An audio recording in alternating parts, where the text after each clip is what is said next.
که غواړې چې ستا توبه قبوله شي او 100% دې توبه قبوله شي نو په درو شرایطو باندې عمل وکړه. ډېر قیمتي بیان دی، ستاسو ټایم نه ضایع کوو، راځئ چې ووایو. دا غواړي چې توبه الله ستا قبوله کړي، نو د هغې دپاره یو شرط دا دی چې دا توبه به خالص د الله دپاره وي، ځکه چې الله هغه عمل قبلوي چې هغه خالص وي. دویم یو شرط دی چې هغې ته شرط حالي ویلی کېږي. شرط حالي یعنې په هغه وخت کې دا ګناه پرېښوده، یعنی داسې توبه الله نه قبلوي چې ته توبه وباسي له دغه ګناه نه او هغه ګناه کې اخته یې. نو دویم کار به څه وکړي؟ دا ګناه به پرېږدي. دریم شرط دی، دې ته شرط ماضي ویلی کېږي، دغه حالي و. حالي یعنې هغه وخت کې ماضي تېر شوي وخت کې، او هغه دا چې کومه ګناه دنه شوې ده ماضي کې، په هغې باندې ندامت او خفګان او چې ته په عمر له پښیمانه. او یو حدیث کې داسې راځي، رسول الله صلی الله علیه وسلم امام احمد راوړی، امام ابن ماجه هم راوړی، چې رسول الله صلی الله علیه وسلم دا ندامت توبه ده.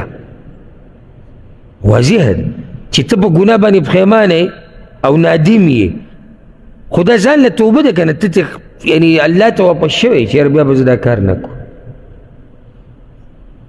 او الله زموږ نه دکه خوښوي چې موږ په ګناه باندې پښیمانه شو، عمر له چې دا ګناه رایادې چې ستا زړه خفه شي چې یاره ما نه دا کار ولې شوی. څلورم شرط دې ته علما وایي شرط مستقبل، دا د مستقبل شرط دی، او هغه دا چې را روان وخت کې به عزم او اراده کوي چې زه به دا ګناه بیا نه کوم. نو یو حالي شو، یو ماضي شو، او بل څه شو؟ مستقبل. حال کې به څه کوې؟ دا ګناه به پرېږدي.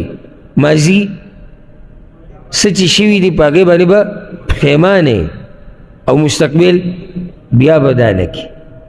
پنځم شرط دا دی چې دا توبه به په هغه وخت کې ویستی کېږي چې کومه زمانه کې توبه قبلیږي، او هغه نور د مغرب د راختو نه مخکې. او دویم امام احمد امام ترمذي چې حدیث راوړی چې الله توبه د بنده قبلوي چې څو پورې روح مرۍ ته نه یې رسېدلي. شپږم شرط چې دی هغه دا دی که چېرته دا کومه ګناه چې تا نه شوې ده په دې کې د بندګانو حق وي، نو هغوی ته د هغوی حقوق واپس کول. لکه یو سړی د غلا یې کړې ده او اوس توبه وباسي د غلا نه، نو دغه وروستني شرطونه دي. یو پکې زیاتي شرط څه شو؟ هغه مال به واپس کوي، او داسې به شي بیا څه. نو الله سبحانه وتعالی دې موږ له توفیق راکړي په دې خبرو باندې عمل کول. د نن نه د اوس نه الله سره وعده وکړي، لوز وکړي چې موږ نوی ژوند شروع کړو. او وخت په وخت الله ته واپس کېږي، وخت په وخت الله ته واپس کېږي، او دې ته صبر مه کوئ چې ګناه به رانه کېږي بیا به زه واپس کېږم. هر وخت الله ته واپس کېږي، هر وخت الله ته واپس کېږي. الله ته جاړه، الله ته فریاد کوه، الله به دله یو ښایسته ژوند درکړي. الله به دله داسې ژوند درکړي چې هغه به د رحمتونو او برکتونو او د دیندارۍ نه ډک کړي. نو په دې به اکتفا وکړو. اگر که دا موضوع داسې ده چې په دې خو علماو کتابونه لیکلي دي، خو موږ د مؤمنانو بندګانو خویونه بیانو، نو داسې نه شي کېدی چې یو خوی کې اوس موږ 5-6 بیانونه کوو، یو خبره ډېره زیاته اوږده شي.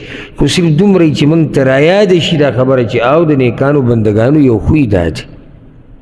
هذا والله اعلم وصلى الله وسلم على نبينا محمد.